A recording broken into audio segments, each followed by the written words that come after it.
Hello everyone, it's Jasmine. Welcome back to my channel. Our project today is going to be this really soft, pretty watercolor effect, but we're going to use Arteza brush markers. So we're going to start with some Bristol. I have Hummingbird. That's not what it's called. What is it called? Yes, it is called Hummingbird. Ariel stamp set.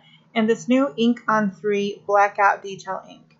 This is a new pad for me. I wanted to try it because I've heard a lot of things about it. And it's supposed to be an all-in-one ink pad, meaning you can use watercolor, you can use alcohol ink markers, you can use colored pencils, pretty much all your various coloring techniques, this ink will work with them. So I like it. It's really crisp, really detailed, it dries really quickly. So with Bristol cardstock, it has a bit of a coating on it, and it's a little bit thicker than Nina, for example. So when you stamp and you might have to use 2 or 3 layers to get a good image, it can take a minute to dry if you're using Memento, which I do like that ink, don't get me wrong, but this fade out ink is a little bit faster drying. So back to the project, we are going to create a mask. So I stamped my image, and then I've just used I don't know what these size are, 5x7 maybe, Post-it notepads, and I'm going to use my Tombow Money Multi glue on the back, just dots of it so that it dries really quickly, because when it dries without being attached to something, it becomes repositionable. Now if you put it on and then you adhere 2 pieces of paper together when it's wet, it's permanent. So that's why it's called a multi-glue, because you can use it 2 ways. So I've got my mask cut out, and then I'm going to stamp another fuchsia flower. This is a single one, it doesn't have the leaves attached to it, and my hummingbird. And you'll see after I stamp my hummingbird and remove my mask that I didn't get it positioned quite right. So I had to go in with a marker and kind of fudge it a little bit. It wasn't a big mistake, but I left it in so that you could see how to fix it if something like that happens to you.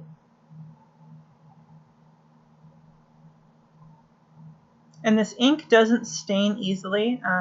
My stamps cleaned off really quickly. Now I tend not to let my ink dry on my stamps just because it's a pet peeve of mine. But it didn't stain anything and it came off really easily. So far I'm really liking this ink.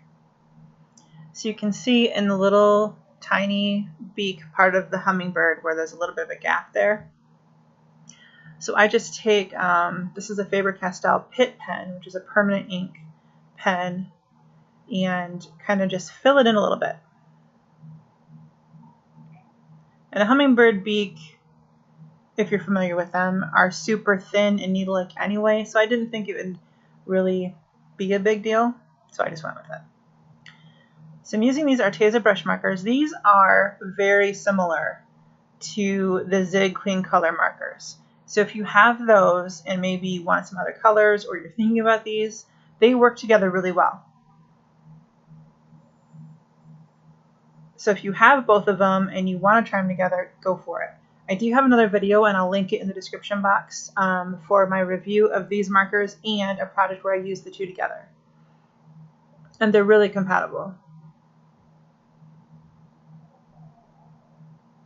So I'm using 2 colors in the leaves. I've got a brighter green for the overall color, and then I go in on the veins of the leaves and add a little bit of shading.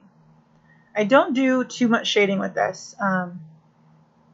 You don't really need to. These are fairly simple images in terms of coloring. You can kind of add some shading if you want to, but I wanted to keep this fairly simple. And even though this video is kind of long, I wanted to keep it a little bit shorter, a little bit easier. Because not everybody wants to take the time to do shading, and not everybody is comfortable going in with shading. It's kind of difficult to learn how to do sometimes. I am not perfect at it by any means.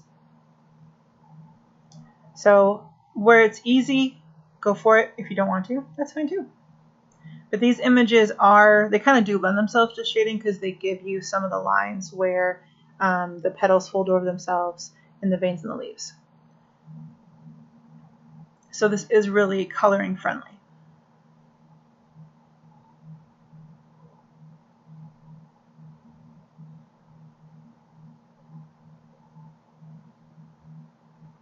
So I'm going to keep the Hummingbird pretty traditional with a darker teal palette for him. You do have your red-breasted hummingbirds that have like that ruby tone in their chest, but I was afraid of getting mud with it, so I kept it pretty traditional with just teal tones.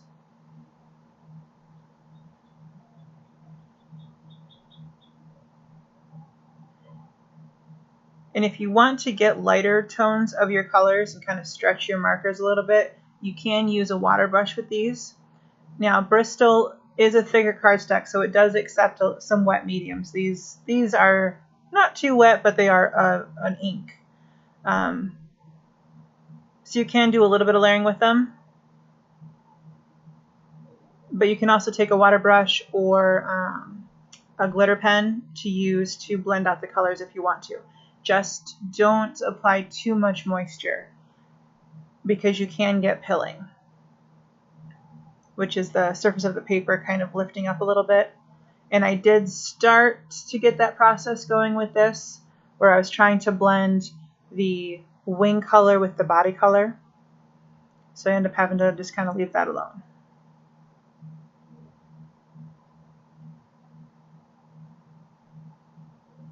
And these do kind of reactivate after they've dried, so that's something to keep in mind. I added, or will add later on the video, some glitter pen on top of my Hummingbird, and it did pick up some of the color. So that's just something to kind of bear in mind with these markers too.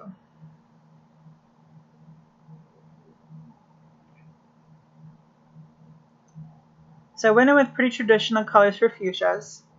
And these are something that I grew up with. My mom always had several hanging baskets of fuchsias around the porch. So these are a little bit of a nostalgic one for me, and it's kind of what drew my eye to the stamp set to begin with. And this is one of the first fuchsia stamp sets I've seen. They do have, Avery Elle does make a smaller version of this stamp set as well, if these are a little big. So because the coloring is the same for all three of my fuchsias, I only showed you the coloring of one, just to save time in the video.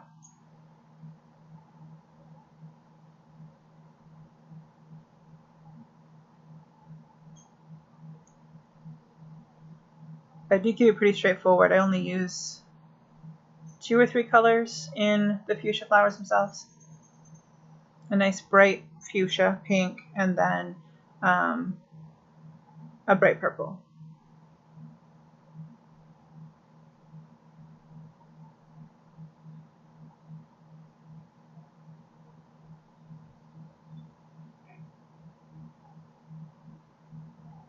So I'm taking that pink and going through and coloring all the little stamen.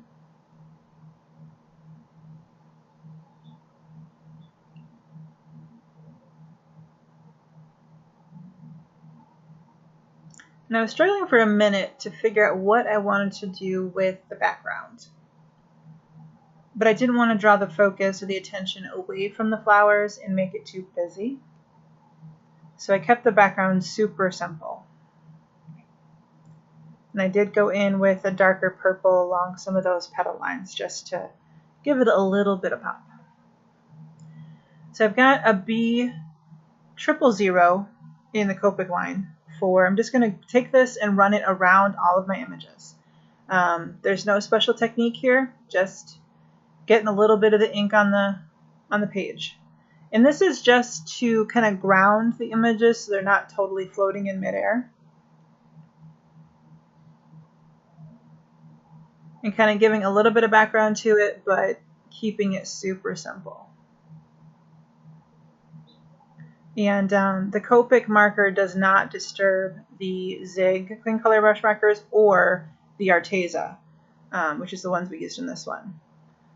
So that's a nice feature too. I wouldn't go running my marker over the entire thing, but when you're just doing a background like this, you don't have to worry too much about touching the ink and pulling it. It was just fine. So then when I'm done with my 000, I'll go in with a 400 B marker. And this is just a super light blue tone. And I'm basically just fading the blue that's around the images out to white.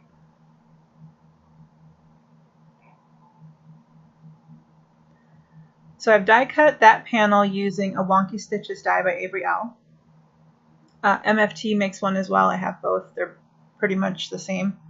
So I'm going to go in now with Jane's Doodles Bless Your Heart stamp set. And I love this stamp set because it's faith-based.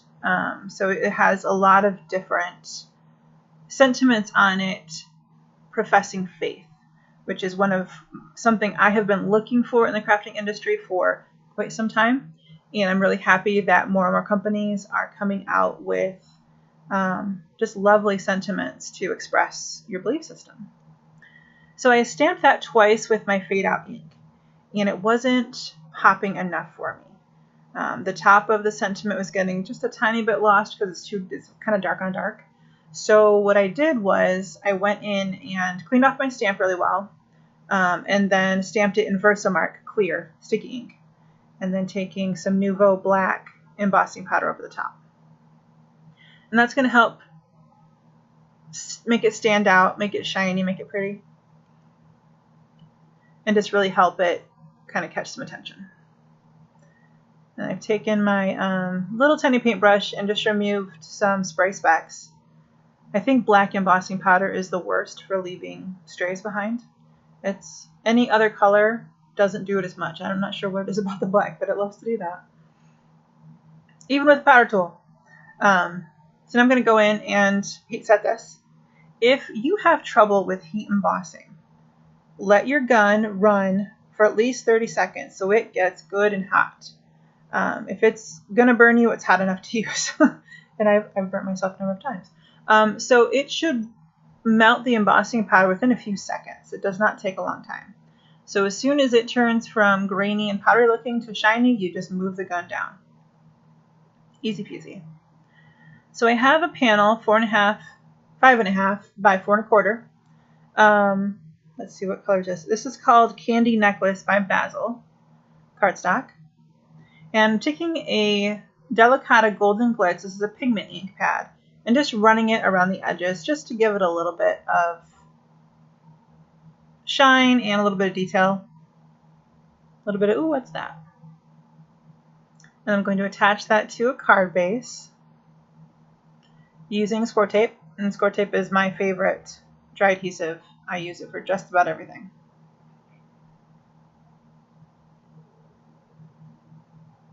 And then I have it on the back of my other panel as well.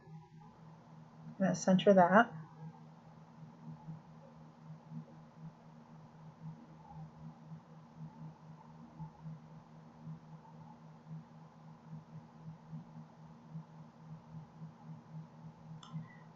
And see, there's my Nouveau, what's that called? Glitter Gloss Aqua Shimmer pen. And it's just a clear fluid with glitter in it. It's the same thing as your Wink of Stella or your Spectre Noir glitter pen. They're all pretty much the same. Just over my Hummingbird.